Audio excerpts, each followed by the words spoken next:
we're going to start with the news of the day from Greg Bedard first, and then followed up by the Athletic, Jeff Howe and company, saying that the Patriots have had exploratory talks with the Carolina Panthers in regards to wide receiver Robby Anderson. I would categorize these talks, Alex, as extremely exploratory. Right now, what a lot of teams are doing, Patriots included, is they're trying to get a gauge of the market, right? What can we Right. get Robby Anderson for? Is Robby Anderson available via trade? Is Carolina willing to talk trade? It does sound like they are willing to do so. I'm sure that they will also probably call Atlanta and talk about Calvin Ridley so that they can get an idea of, okay, we can get Calvin Ridley for a second, or we could get Robby Anderson for a fourth. Which trade do we feel is better value? So I wouldn't get too caught up in the name Robby Anderson. I think the bigger story here for the Patriots is that they are clearly shopping and doing their homework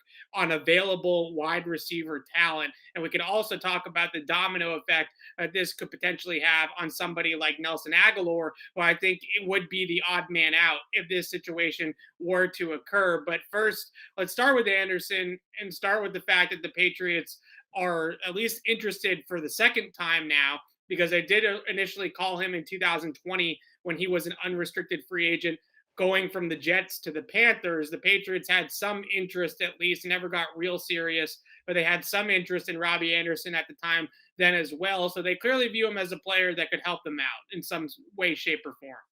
Yeah, I've always been a big Roddy Anderson guy, to be honest. I've always, I like him as a player. I think 6'3" with that speed, and he's not too thin. He's like about 200 pounds, I believe, 190. I think there's a player like that, the way offenses are run today, I think can be very productive. Nelson Agholor is comparable, but Nelson Agholor is 6 feet. I think once you get above 6'2", then you're really talking about height that can truly make a difference. He's played in some bad offenses. He's played with some bad quarterbacks. That's probably held him back. He turns 29 in 2 months. He's not totally cooked. Is it maybe too late for him to hit his ceiling? I think you can make that argument, but the most real steady quarterback play and steady offense he had in 2020 playing with Teddy Bridgewater, caught 100 balls for 1,000 yards. Yeah. And I don't know that what he was doing. We've talked about how maybe the Patriots have simplified that X role. We thought it would become more nuanced with Nelson Agholor in place, and then that never materialized. Anderson really produced in a more simplified X sort of role. So I don't know that he's not a notable upgrade over Nelson Agholor. And again, I'm somebody who's always been very high on him. I think a lot of people see it as a wash. I'm somebody who, let's rewind to, before Nelson Agholor signed, how I felt about these two players. I would have put them in the same group, but probably put Robby Anderson a little bit higher. That being said, his contract's kind of a mess. So I'm not necessarily saying I'm in on it. I like, if they had signed him in 2020, I would have liked that. I thought he was a good player. I just don't know now that all the pieces make sense that it'd work.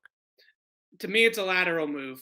And maybe it's Robby Anderson's a little bit better than what Nelson Agholor is. Certainly, Anderson's breakout season in 2020 statistically was superior on the margins than Nelson Agholor. Nelson Agholor had just a shade under 900 yards with the Raiders in 2020. Anderson was over 1,000 with Carolina in 2000. So it's a little bit better, right? A little bit better production there in that breakout year. But to me, they do the same thing. They're field stretchers. They're deep threats. They take the top off the defense, and you have to at least somewhat respect their ability to get vertical with the safety over the top. You can't leave them completely on an island most of the time, especially against guys that don't have favorable leverage against vertical routes against them, and expect people to stay over the top of their routes all the time.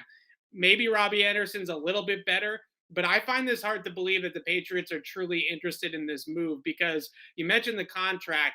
Robby Anderson's due $13 million in cash next season for whoever acquires him in a trade. That means that he will count $13 million against the Patriots salary cap if he is the acquisition that they make. It's $1.5 million less than Nelson Agholor on his current deal.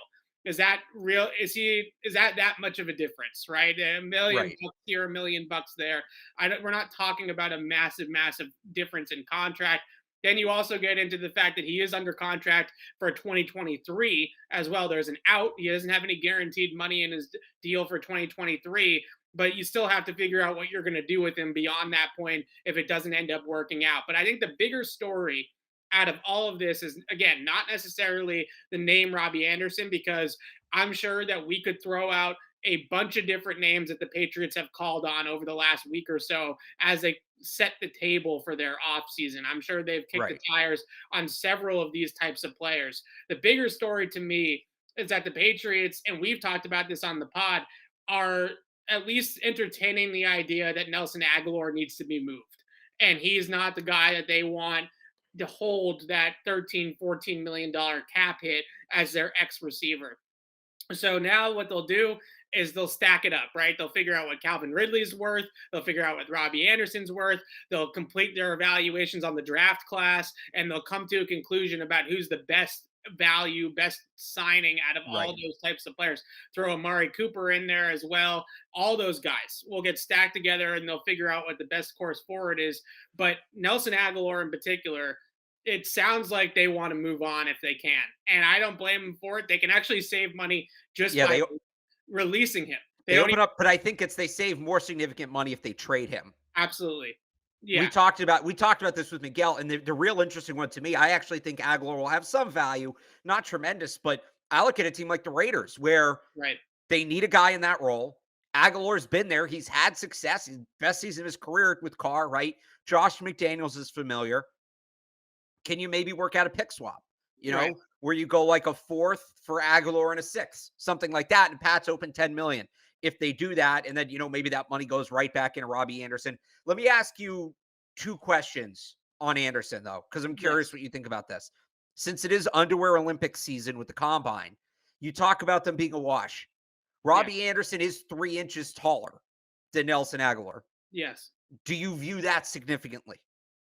I haven't Especially, seen it let me reflected tack onto before. that, especially since they are generally pretty small offensively with N'Keal Harry potentially out of the equation. I suppose I see where you're going with it. I feel as though I don't necessarily think of Robby Anderson as a player that plays big, right? I Okay. don't think he plays Okay. to 6'3". I've seen in the past his contested catch numbers from PFF are not good. He's got a 33% contested catch rate in his career. He is not a 6'3" receiver in my mind, even though Fair. he's listed at 6'3". I think the one thing that you might get out of Robby Anderson that you don't necessarily get out of Nelson Agholor is a little bit faster. I think he's a little bit faster than Nelly is. I can't remember what Robby Anderson ran exactly. I'll pull it up, but I'm pretty sure his 40 time was better than Nelson Agholor's. Yeah, he was a 4.36 guy Right. at the And combine. again, that can come with the height too, Right, longer strides and all of right, that.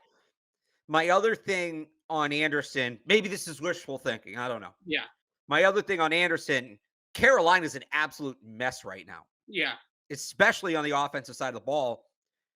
Could it be a situation? And normally this is guys with 1 year left on their deal. Anderson essentially, well, he really does have 1 year left on his deal because there's that out, right? right, So could he be a guy who's willing to restructure his deal to get to a better situation? Because right now he's scheduled to become a free agent at the age of 30. That's not a bad spot to become a free agent, right? You can make some serious money at 30 years old as a wide receiver.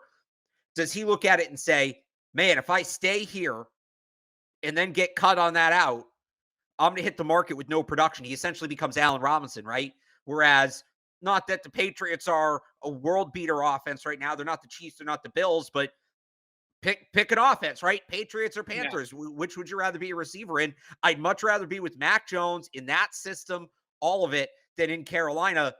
Maybe there's something where he'd be willing to rework his deal a little bit. I don't know. I'm just kind Yeah. of throwing that out there. But again, if I'm him and I know I'm coming up on a contract here, whatever it takes, get me the hell out of Carolina.